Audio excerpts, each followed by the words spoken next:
Thank you, Misha. So I'm going to start with a question for those folks who raised their hand when Misha asked you if you were born in the 60s, 70s, and 80s, because only you will get this reference.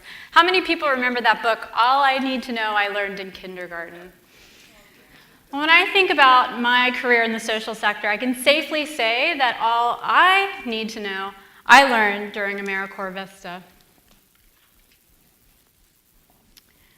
You know, the 4 life lessons that I learned while I was a VISTA is number 1, to understand the problem before you try to design the solution.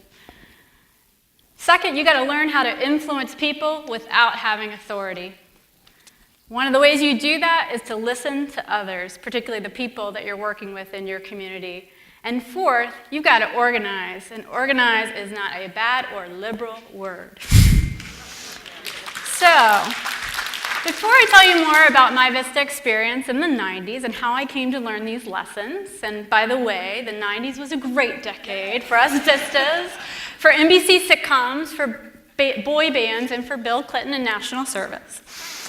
So, let me tell you a little bit, though, before I go back to the 90s about what I'm doing today. 6 years ago, I joined Grameen Foundation, and Misha shared a little bit about what Grameen Foundation's focused on. You know, we really work to connect the world's poorest people to their potential. Billions of the world's poorest people live on less than $2.50 a day, the cost of your cup of coffee. They have the same dreams, the same aspirations that we all have. They just haven't been given access to the tools that you and I often take for granted. Can you imagine a day where you didn't have access to relevant information right at your fingertips? You didn't have access to a credit card, savings, insurance, your mobile banking app when you needed it. People like Mary are really smart, hardworking farmers in Uganda. Mary needs information just like we need information to improve her crops, to protect her crops, and ultimately be able to get the best prices for her crops and make more money to feed her family. If Mary had access to financing, she knows she would go out and buy more seed or better seed and be able to make more money to support her family. But most banks aren't going to give Mary a loan. In our Grameen Foundation, we work alongside scaling partners like banks, other financial institutions, telecommunications firms, governments, to create and scale practical innovations that are going to make a meaningful difference in the lives of the poor. Just like Target designs products and services that they know will love and can afford and buy, we work to design products and services that meet the poor's needs, that they will love, that they will buy, and that it will make a meaningful difference in their lives in terms of increasing their income or making them more resilient to face the shocks that often push people further into poverty.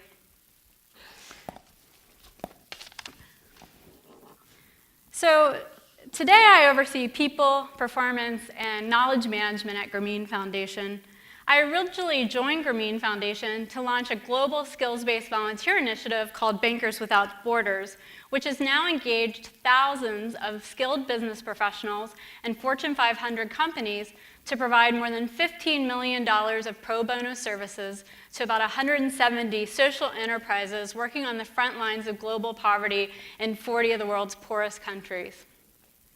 What I'm most proud of the fact of this program is that we're on the path to being fully sustainable by earned revenue in the coming year. Our corporate partners and our clients get this idea that volunteers aren't a free resource, they're a great resource, and they're willing to help cover the cost to make these kinds of creative collaborations possible. So, let's all get into our DeLoreans, and let's drive back into 1997. I was spending the summer in Orlando, Florida, when I got my VISTA letter in the mail, and opened it up and shockingly read that I was going to be placed with Red River Valley Community Action in Grand Forks, North Dakota. And Grand Forks was a place where just a few months before it had been devastated by a 100-year flood. Thousands of people were displaced and homeless, and the city was, completely underwater. Originally, I was going to go help organize some hunger relief fundraisers with local restaurants. But it became clear once I arrived that funding wasn't the issue. It was really, there was an issue around coordinating all the local social service providers to help them get back up on the ground and serving a community that had increased need around food security and hunger issues. So I went to work and met with a lot of these local leaders, and as I understood the real problems that the communities were facing, I worked with my placement organization in the state office, and we changed my handy-dandy work plan. My fellow VISTA and I formed a coalition of local leaders. These were folks who rarely came together. They knew of each other, but they really didn't work collaboratively. I mean, unusual suspects, the head of the school nutrition program for the district, a professor in nutrition at the university, the heads of all the places of worship, local food pantries, and this guy, Dean Sheevy, that people kept telling us about, who was this good citizen, and he had this neat idea once that never got off the ground. Over the course of many evenings with lots of hot dishes, how many people know what a hot dish is? This group realized that in the aftermath of the flood, they had a chance to come together and actually work more collaboratively and rebuild something better than what was there before to serve this community. So what we saw were the food pantries coming together and realized we need to coordinate the days of the week and the times that we're open so that someone can come and access our services at any time, and we need to make sure that we're open in the evenings because many of them were open when most people who needed their services were working and couldn't come access them. We worked with the local community members to collect stories of the clients that they were serving because we realized there was such stigma around needing hunger support in a community where many of these folks were farmers themselves and needed food assistance. And so we tried to sort of help people understand and empathize with the needs around and what hunger looked like in this community. And we wrote a grant to get funding to buy a refrigerated truck to launch a volunteer food rescue program, that crazy guy Dean's original idea. All this happened because two strangers were able to come into this community and listen to what people needed and help them make it happen. We were young people with little job experience and no direct authority to get things done. But our commitment towards making our year of service count, we really took the 24/7 oath very seriously, coupled with our willingness to listen to others, really helped to build the trust and respect of these local leaders. And our organizational skills got things done. And it helped turn an idea like the Perishable Food Rescue Program into a reality and a program that still exists today, almost 20 years later. So, how do these lessons sort of help me today in my work at Grameen Foundation? I'll start with understanding the problem before you create a solution. We spent a lot of time working with the poor to prototype and design lots of different ideas for mobile financial solutions.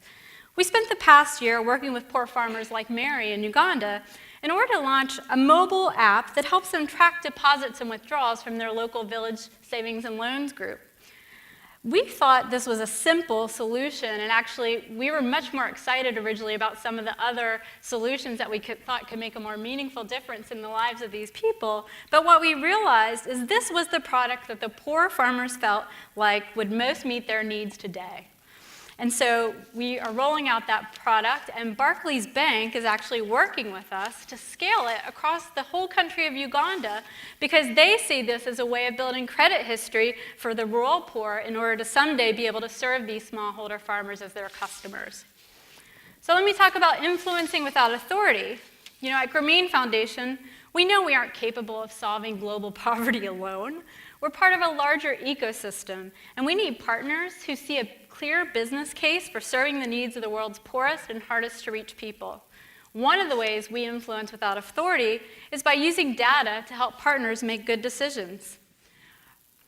Our Lideros Productoras, or productivity leaders in Colombia, work in their communities with farmers and co-ops and local networks, and they use our mobile data management tool called TerraWorks.